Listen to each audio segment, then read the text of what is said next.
BKCमध्ये मेट्रोचं काम जे आहे ते सुरू आहे। या मेट्रोचं काम करत असताना एक क्रेन जी आहे ती गर्डनवरती चढवत होती आणि त्याचवेळी क्रेन जी आहे ती खाली कोसळलेली आपल्याला पाहायला मिळते। क्रेन संपूर्ण कोलमडलेली या ठिकाणी दिसून येते आणि त्यामुळेच BKCतला हा मुख्य रस्ता जो आहे तो आता बंद करण्यात आलेला आहे। काल रात्री ही घटना घडल्याची माहिती जी आहे ती मिळालेली आहे आणि त्यामुळे सकाळच्या वेळेस आपण जर पाहिलं तर BKCतला हा संपूर्ण मुख्य रस्ते जे आहेत ते आता बंद ठेवण्यात आलेले आपल्याला पाहायला मिळत आहेत। BKCमधली मेट्रोचं हे काम चालू आहे। मेट्रोचं काम चालू असताना ही क्रेन खाली कोसळली आणि त्यामुळे मुख्य रस्ता जो आहे तो बंद केलेला आहे आणि सकाळच्या वेळी BKCमध्ये मोठ्या प्रमाणात ट्रॅफिकची संख्या जी आहे ते वाढलेली पाहायला मिळते। वाहनांची ट्रॅफिक जे आहे ते सकाळच्या वेळी BKCच्या या मुख्य रस्त्यावरती झालेले आपल्याला पाहायला मिळत आहेत। प्रमुख जो BKCतला कुर्ल्याकडे जाणारा रस्ता आहे तो बंद करण्यात आलेला आहे। वाहनं या चौकातना पुढे जी आहे ती वळवली जात आहेत। ट्रॅफिक पोलिसांकडून ही ट्रॅफिक जी आहे ती कमी करण्याचा प्रयत्न केला जातोय, परंतु मुख्य रस्ता बंद झाल्यामुळे मोठ्या प्रमाणात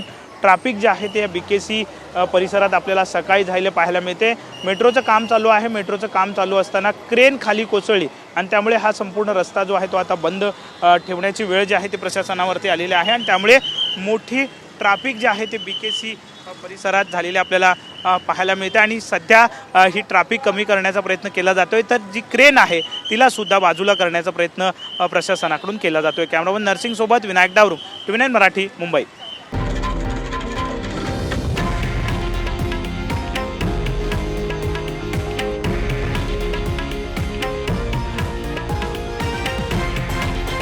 हे आहे देशातील नंबर 1 न्यूज नेटवर्क आणि आपण पाहत आहात TV9 मराठी, एकमेव।